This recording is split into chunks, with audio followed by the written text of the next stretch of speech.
Yo lo guys, balik lagi sama gue di Salam Bermatin dan Salam Profit. Oke guys, jadi pada kesempatan kali ini gue bakal ngebahas tentang pergerakan Bitcoin terbaru seperti apa ya. Jadi lanjutan updatean yang kemarin, jadi tiap hari gue update ya. Oke teman-teman, jadi Bitcoin ini mengalami kenaikan di 24 jam terakhir itu sekitar 1,57%. Jadi mengakibatkan altcoin juga mengalami kenaikan ya, terutama BNB ya. Nanti gue bakal bahas juga BNB update terbarunya ya. Jadi altcoin ini ada naik nih. Wow, EOS, AAV, wah lumayan nih ya guys ya. Monero nih ya, CRO yang naiknya lumayan nih di 24 jam terakhir ya. Mantap ya guys ya. Jadi yang udah mungkin nih Uniswap juga yang tadi udah serok-serok ya di 290 ribuan ya, selamat, udah cuan-cuan tipis ya, 3-4%an dapet lah ya. Sesuai yang saya rekomendasiin kan, Uniswap ya. Habis itu ada link juga ya, cuan-cuan tipis lah ya guys ya. Jadi kita lihat juga untuk bahasan dari trading view dulu ya, time frame 4 jamnya kita udah bahas kemarin. Kalau misalkan lembah atau bar berwarna hijau ini sudah berwarna hijau muda kemarin ya, dan ada indikasi untuk dead cross ya dari dua garis dari garis MACD-nya ini. Tapi perlu diperhatikan, itu belum confirm 100% seperti yang saya bilang kemarin. Itu belum confirm dia nempel gini ya, berpotongan gitu, belum. Karena ada potensi apa? Ketika dia bikin satu lembah ya, berwarna hijau ini dari hijau tua ke hijau muda, dia ada potensi untuk ngebikin lagi lembah baru hijau yang baru ya. Jadi seperti dua bukit atau dua lembah lah ya. Jadi nggak jadi dead cross, dia masih lanjut naik baru nanti dead cross ya. Seperti kemarin saya udah contohin ya guys ya, seperti yang di sini nih. Nih ya, ini bahkan 3 kali nih. Ini udah mau hijau muda, naik lagi, turun lagi, bikin lagi, baru dia dead cross di atas gitu ya. Seperti yang saya info guys. Jadi ini mungkin saya gedein dulu ya untuk kalian bisa lihat. Nah ya, kemudian apalagi di sini juga kemarin sebagai contoh ya, dia udah naik, turun ya, warna hijau muda, bikin lagi. Ya jadi memang di sini tuh dia udah mau mendekati, saling berdekatan, tapi nggak jadi, kegocek. Nah lurus lagi naik, baru dead cross ya. Jadi gitu guys ya. Jadi ada potensi dia ngebuat berapa banyak, satu lembah aja, 2 lembah, atau bahkan 3 lembah seperti ini ya. Ini 1, 2, 3 ya. Tuh ya guys ya. Jadi potensinya 1, 2, 3 ya. Dan hijau juga bisa nggak kecil? Bisa. Seperti apa bang? Lihat di sini ya.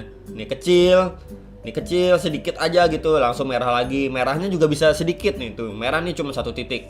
Ini merah juga cuma 3 titik ya. Jadi memang kalau belum benar-benar berpotongan, itu belum confirm kalau dia dead cross atau golden cross gitu ya. Jadi ini bisa mengalami kenaikan. Jadi kalau versi dolarnya ini menurut analisa saya ya, kalau dia masih lanjut, ini masih bisa lanjut naik ya, masih bisa lanjut naik sedikit. Ya mentoknya di berapa? Di sekitaran 35.000 sampai 36.000 dolar. Ya mentok-mentoknya baru dia koreksi kembali ya. Istilahnya kena rejection lah, nggak berhasil mantul gitu teman-teman ya. Ini kalau dari versi dolarnya. Kemudian kita bisa lihat dari versi rupiahnya. Ini pakai Indodax punya ya. Memang sebelumnya itu ngebuat pola falling wedge ya teman-teman. Dan dia ini berhasil breakout sedikit itu terus masuk ke pola apa? Pola rising wedge ya, masuk lagi ke pola rising wedge teman-teman. Jadi kenaikannya mungkin sampai mana nih bro ya. Jadi bisa mengarah ke area resist atas dari pola rising wedge ya. Itu di sekitar 520 jutaan, di sekitaran itulah ya teman-teman. Di sekitaran itu dia baru bisa mengalami yang namanya koreksi kembali ya. Nah di sini, nah dia baru bisa koreksi kembali. Itu kenaikan maksimal menurut saya, kenaikan maksimal. Tapi kalau misalkan bisa nembus resist ini, ya udah syukur, happy semua ya kan. Gitu guys ya. Jadi memang harus diperhatikan, mungkin nanti sekitaran ini sekitaran ya guys ya. Karena di sini juga ada resist juga teman-teman ya. Di sekitaran ini ada sorry ya, ini udah naik ya, di sekitaran sini ini juga ada resist juga guys ya. Nah ini yang warna ungu ini di sekitar ya 504 sampai 507 juta itu ada yang namanya resist juga. Dia kuat nembus gak? Kalau kuat nembus pasti OTW ke atas ini lagi polarizing wedge ini ya, resist polarizing wedge, karena memang di sini pas juga ada yang namanya resist di sekitar 520 jutaan ya, 521 juta sekitaran itu ya. Jadi memang bertepatan di sini juga ada resist. Jadi ada sebelumnya menjadi beberapa kali support nih ya, dan menjadi resisten baru. Nah ini kuat gak ya nembus 2 resist ini guys? 505 jutaan sampai 521 jutaan. Ini ada dua resisten yang harus diperhatikan, dia kuat atau enggak ya. Kemungkinan besar, ini kemungkinan besar aja ya guys ya, karena memang di sini terhalang sama dua pola rising wave sama resisten yang memang terbentuk ya di 520 jutaan. Itu kemungkinan besar dia baru mengalami mengalami koreksi, nggak kuat nembus gitu ya, nggak kuat nembus. Ini kemungkinan besar, jadi kita tetap harus berhati-hati ketika dia bisa nembus dari 505 juta lanjut OTW naik ya teman-teman ya. Nah itu harus hati-hati di sekitar 520 jutaan, itu harus hati-hati. Mungkin yang udah scalping bisa di TP-TP-in dan lain sebagainya ya teman-teman untuk jangka pendeknya. Karena memang dari stokastik rasanya ini udah masuk area overbought ya, pembeliannya udah over. Dan mungkin kalau masih bisa nanjak, masih bisa nanjak aja teman-teman ya. Cuman memang nanjaknya itu nggak maksimal, nggak terbang atau lain sebagainya gitu ya. Karena memang kebentur sama di atasnya ini ada dua resist, tapi ini adalah salah satu resist yang cukup kuat ya teman-teman, di sekitar 520 juta.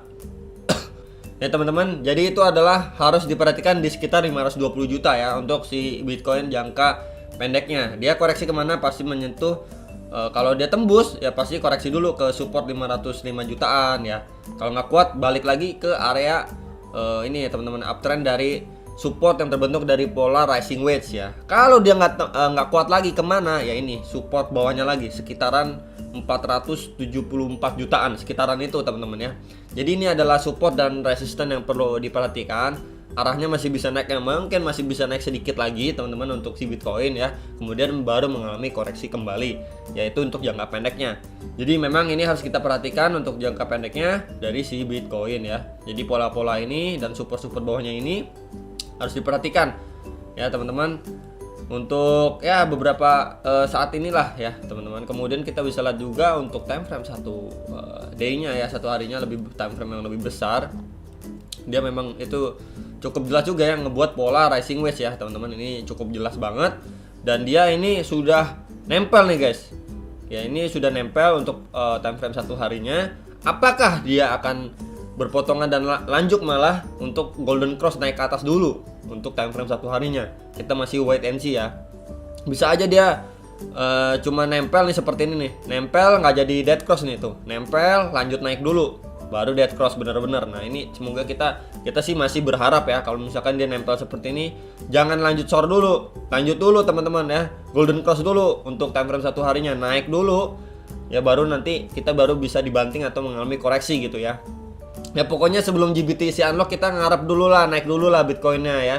Jadi yang kemarin udah serok-serok, yang sangkut-sangkut tipis ya, masih bisa kejemput atau cuan sedikit, udah di TP-TP dulu. Itu menurut saya pribadi. Tapi keputusan di tangan kalian, mau TP mau enggak, ya mau percaya GBTC unlock itu bakalan ngedam atau enggak dan lain sebagainya, atau optimis dan lain sebagainya, silahkan aja. Sekali lagi silahkan, keputusan di tangan kalian teman-teman ya, karena tombol buy dan sell itu ya di aplikasi kalian masing-masing ya. Itu teman-teman untuk pergerakan Bitcoin jangka pendeknya dan beberapa hari ke depan ya. Semoga kita berharap sih ini juga golden cross ya, nggak cuma nempel atau bertemu dan lanjut short ke bawah. Itu harapannya. Cuman ya kita masih wait and see aja. Kemudian tadi juga dari bar MACD-nya juga udah dibahas ya. Ini ada koreksi sedikit sekarang teman-teman. Jadi itulah yang bisa saya bahas untuk jangka pendeknya ya, atau terbarunya mengenai Bitcoin. Nanti kalau misalkan besok pasti saya lanjut quick update lagi tentang Bitcoin dan beberapa koin lainnya ya. Itu aja teman-teman. Semoga video ini bermanfaat dan sampai jumpa untuk next video. Salam profit.